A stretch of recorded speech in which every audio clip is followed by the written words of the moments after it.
tidak melanggar istiqbal dan istiqbal kiblatnya, berarti orang ke WC-nya aja mendapat pahala. Apa itu nggak hoki? Apa itu nggak untung? Kita letakkan sekarang tempat tidur, Allahnya di mana, bantalnya kita simpan di mana, hanya begitu saja. Terus kita tidur sesuai dengan sunnah. Apa itu bukan kebaikan? Kalau itu kebaikan daripada Allah, kebaikan daripada Rasul, apa itu tidak hoki? Itu hoki yang paling hoki ya itu. Kan gitu Pak. Allah karim. Kira-kira Bapak. Kita kan sekarang ini dikasih tahunya siapa orang yang tidak menghadap kiblat dan tidak membelah kiri kiblat, ketika dia sedang BAB, maka Allah akan catat dirinya sebagai satu kebaikan dan dia akan dihapus dari dirinya satu kesalahan. Itu kan artinya harus mendesain rumah kita, hati-hati periksa itu ya. Jangan sampai itu WC itu menghadap kiblat atau membelakangi kiblat. Oke, sebentar dulu kita dudukan dulu masalahnya ini. Ini kata para ulama yang dimaksud istiqbal dan istidbar ketika kita sedang BAB itu di tempat yang terbuka. Gitu ya, di tempat yang terbuka sehingga seolah-olah kita itu betul-betul kita ini menghadap ke Ka'bah. Tapi kalau terhalang oleh jidar, terhalang oleh tembok, itu turun hukumnya itu. Tapi kan turunnya kan dari haram kan bukan kepada jaiz hukumnya itu, tingkatannya itu. Dari haram itu ke makruh. Bapak, subhanallah. Itu aja, satu aja. Dia kalau sudah sholawatnya, kalau sudah zikirnya, sudah luar biasa. Tapi maksudnya, Habib begini bapak-bapak, begini maksudnya. Jangan, kalau kita mau menampakkan sikap kita terhadap sunnah, mau menghidupkan sunnah, mau cari pahala dari sunnah, kebalikannya sunnah itu makruh, Pak. Apa? Jadi bapak kalau mengejar sunnah kemudian melakukan makruh, itu artinya bapak itu bagi kemana gitu, bagi Habib itu makruh, Pak. Gimana kalau hukum rokok itu haram?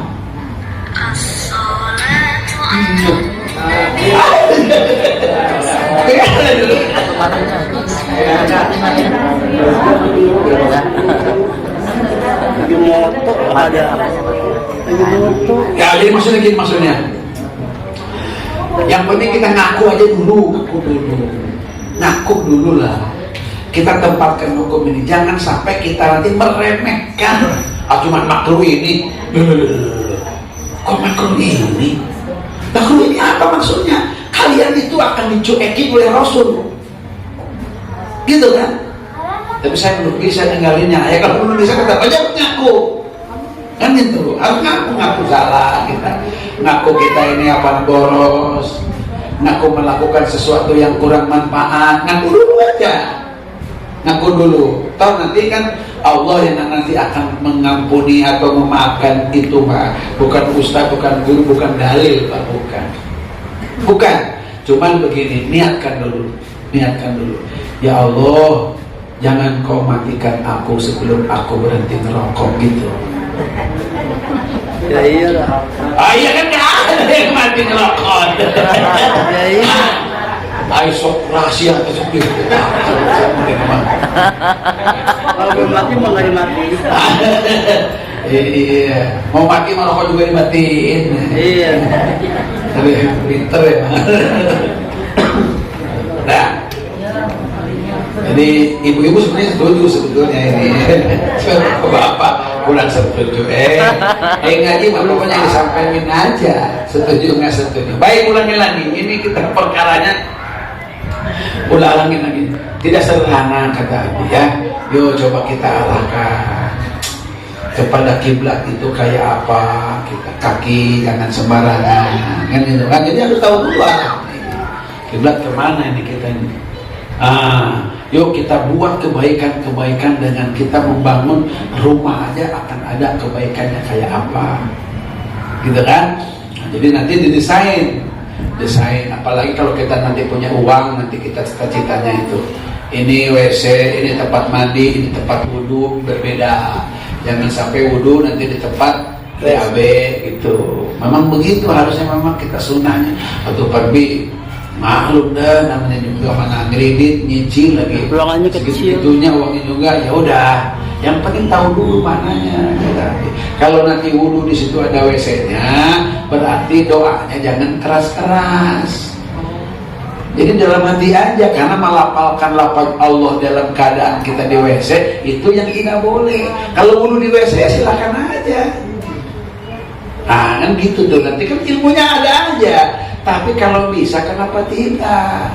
Kita pengen mobil aja, mobil yang lebih nyaman lagi, ya kan? Kenapa kita kalau ibadah itu tidak harus lebih nyaman lagi? Punya rumah lebih nyaman lagi. Kan min sa'adatil mar'i, di antara ciri kebahagiaan orang itu, satu, punya istri yang soleha, dua, punya rumah yang luas, tiga, punya kendaraan yang nyaman. Kendaraannya bagus, nyaman, rumahnya luas, istrinya itu soleha, itu mah udah bahagia dah. Itu memang karena Nabi itu begitu. Nanti ada lagi yang nambahnya itu, yaitu diantaranya warizkuhu atau warizkuha fi baladi, rizkinya ada di negerinya. Nggak begini, istrinya kerja di Arab gitu kan, suaminya kerja di Indonesia. Itu kadang-kadang kalau yang begitu tuh kurang kebahagiaannya. Kurang, bukan tidak bahagia. Abi mah kayaknya semalam 2 malam juga pisah dengan Umi, istri kayaknya kehilangan kan? Kayaknya kehilangan. Bener Bu, Abi mah bener dah. Coba aja Abi disuguhin payak misalkan, payak. Nggak mau makan payak itu. Payak itu kalau nggak dikupas oleh istri, Abi mah berpercaya. Ada begitunya aneh. Ayo coba kamu nyuguhin payak sama Abi, kan nggak dimakan. Mangga nggak dimakan. Kenapa ya gitu? Tapi kalau istri yang kupas, masya Allah, mau makan, senang malah. Ya, kemarin undangan Nabi ke Cijantung. Ini katanya, ini payak bagus enak. Payak apa? Payak Hongkong, payak California, Pak. Ini bagus. Kata minta, bukan Umi yang ngupasnya, kata gitu. Nah itu kalau dianggap kalau kayak begitu tuh kayaknya kayak sok gitu ya, kayak manja. Tapi memang dicipta dalam diri kita itu begitu emang. Begitu. Kenapa? Karena makan biasa bareng aja. Lu biasa suka ngeliat nggak Abi makan bareng terus? Iya, Abi menggunting kuku bukan nggak pernah. Bukan pernah sih pernah, tapi selalu gunting kuku tuh oleh istri. Setia banget. Bukan setia, harus begitunya, mana lagi? Itu jadi kebahagiaan kita, kayak gitu kan? Ya kayak begitu. Abi yang ngacak-ngacak tempat tidurnya, Umi yang ngeberesinnya. Saya emang nggak mau. Memang seneng kalau Abi ngacak-ngacak tempat tidur teh. Istri saya emang nggak mau. Iya, kalau betah di tempat tidur tuh alhamdulillah gitu. Jangan mulu kerjaan gitu. Justru kalau tidur terus di kamar itu justru senang. Enak. Bukan itu kita ngaji mah. Ulangi lagi ibu-ibu bapak, ulangi lagi. Perkara yang kecil-kecil ternyata hanya berkenaan dengan masalah kiblat saja, itu akan menjadi potensi kebaikan. Ulangi. Kalau sekarang itu misalkan kita ini menghadap Ka'bah ketika buang air kecil, itu adalah kesalahan. Sebaliknya kalau kita tidak menghadap dan tidak membelakangi Ka'bah ketika buang air, suatu kebaikan dan bukan kecil kebaikannya, diampuninya kesalahan dan juga dicatatnya satu kebaikan. Berarti gitu kan, kalau kita melakukan kebaikan-kebaikan, perbuatan-perbuatan ibadah dengan kita tawajuh kepada Ka'bah, itu berarti kebaikannya akan lebih daripada kebaikan yang kita lakukan.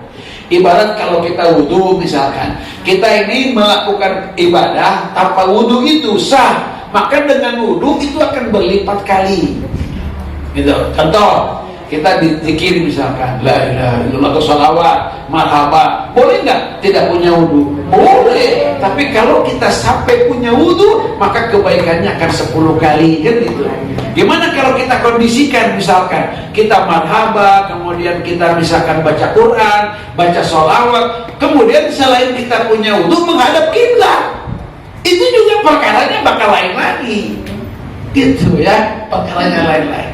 Ulangi, bukan tidak boleh selonjor, bukan tidak boleh kita ini mengendikan kaki kemana ke arah kiblat, bukan tidak boleh, boleh selonjoran silakan, tapi jangan kita ini menyelonjorkan kaki ke arah Ka'bah, gitu. Ini yang jauh dari Ka'bah, Pak. Gimana kalau dekat Ka'bah itu orang itu kok ngelonjorin begitu kakinya itu? Ya tidak sopan. Kenapa? Itu semuanya gara-gara ketidaktahuan aja. Karena nggak ngaji ini, nggak ngaji. Coba kalau tahu hadis ini, mengatakan waruwatuhurwatus sahih, begitu takliknya saya itu. Ini hadis walaupun kayak seperti ini adalah riwayatnya, rawi-rawinya adalah baik. Setengah jam aja. Wah. Wa an Uqbah bin Amir qala Rasulullah sallallahu min ahadin yatawaddo. Abi akan sampaikan begini. Ini ada hadis tambahan. Bismillahirrahmanirrahim. An Abi Hurairah radhiyallahu anna Nabi sallallahu alaihi wasallam qala idza qumta ila shalat fa asbagil wudu summa staqbil al-qiblata. Nah, ini ada. Ini di zaman Nabi ada sahabat.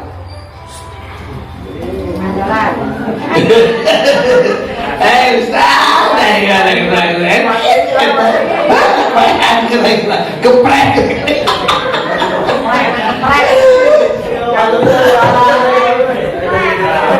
Kalau basah Iya. Kalau ada Imam Maliki mengaji begini, ngaji hadis begini, ada gitu, udah bubar udah. Ada makan aja ya.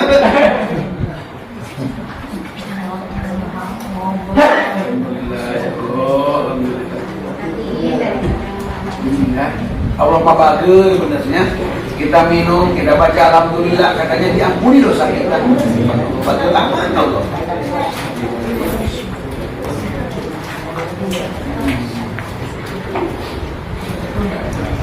Di zaman Nabi ada seorang sahabat, namanya nggak usah ditulis lah.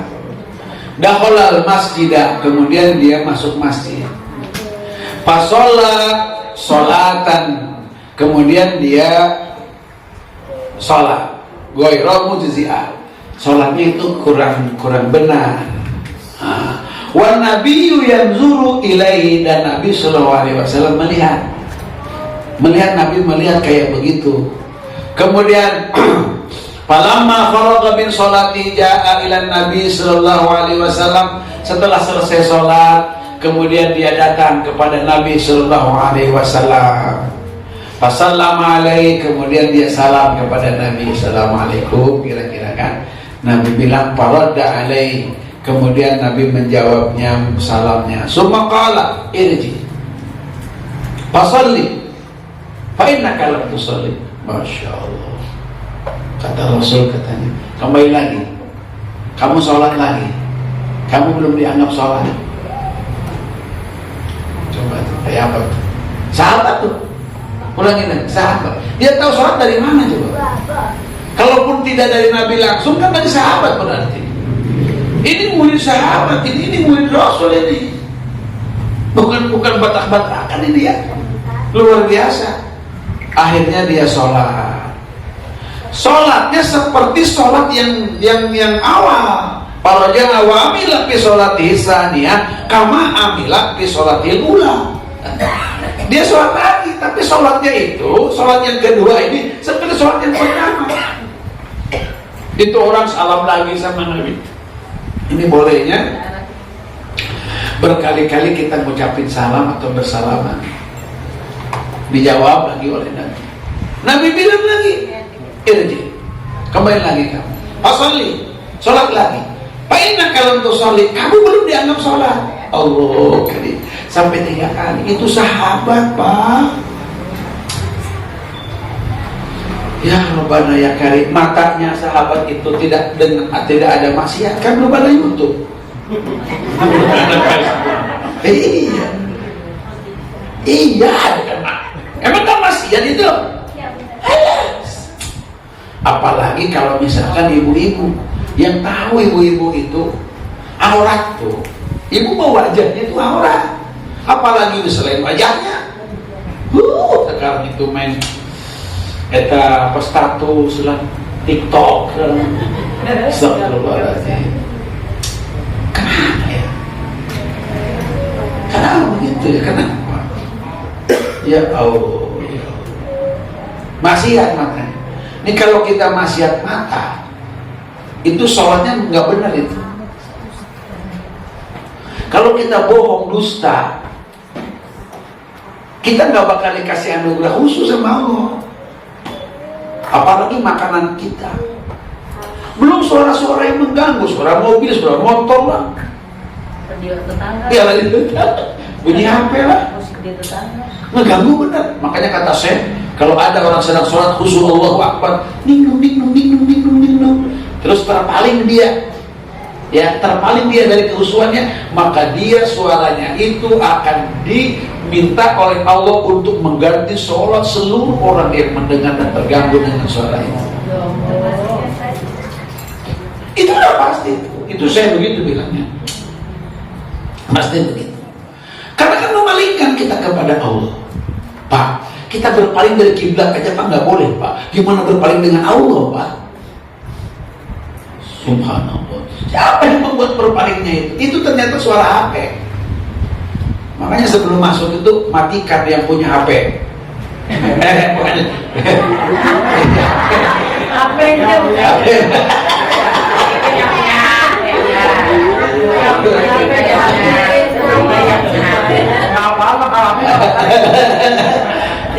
Emang kan biasa kita juga harus membiasakan diri Pak. Ya minimal ngaji dengan Abi kan gitu kan.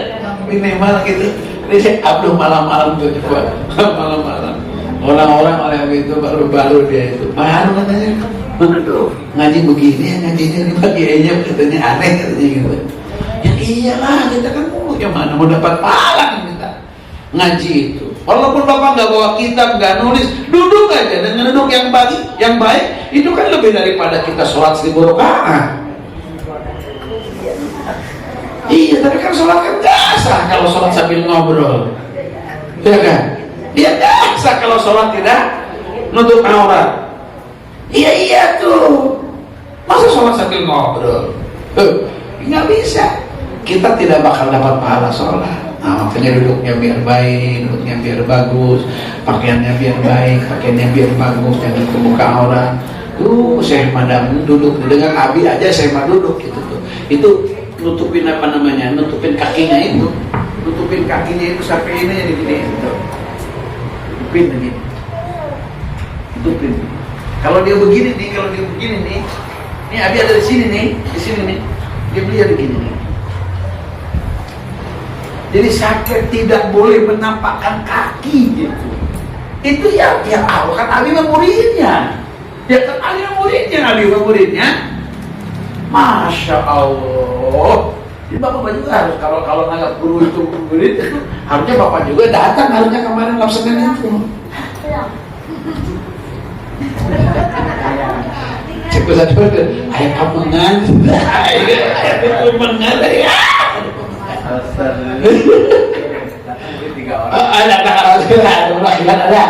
Ada. Kalau nggak ada perwakilan juga Abdullah yang udah aja perwakilan Abdullah aja udah. Aduh ya Allah.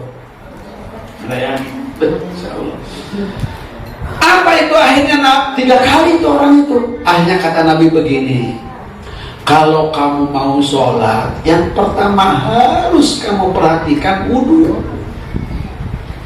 Wudulah kamu yang benar wudunya. Ini kalau wudunya nggak benar, sholatnya waduh walaupun apa namanya juga kayak apa juga nggak bakal benar. Udah wudunya benar dulu. Nanti sekali-kali itu ada latihan wudu sunnah. panggil Habib ke sini. Coba minta nanti jadwal Habib ke, ya 1 kali aja pertemuan, langsung praktek wudhu. Kedua, wastaqbil kiblat. Ya, ulangi lagi. Jadi kita nih, bapak-bapak, ibu-ibu, ini harus dikontrol. Tuh, ini tuh. Ya, Lurus. iya lurus. Laki agak regang, perempuan agak rapat. Tapi jangan begini rapatnya. Rapat nempelin nggak bisa, sopan namanya. Satu, ketika berdiri jangan kita nempelin ini gini. Yang kedua, jangan sampai kita ini mengangkat salah satu ini. Ini nggak boleh nih ya. Jadi harus betul begini. Ya tapi kalau sakit sih boleh, ya. Ini menghadap kiblat.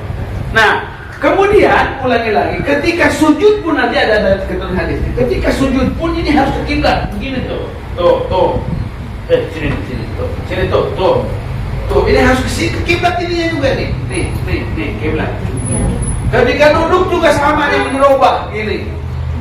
Nah, ketika juga kita tahiyat, tuh lihat tahiyat tuh. Ininya kemana? Ini. Tuh, ke sana tuh. Iya, kita semua sampai Nabi itu ya menganjurkan kita mengontrol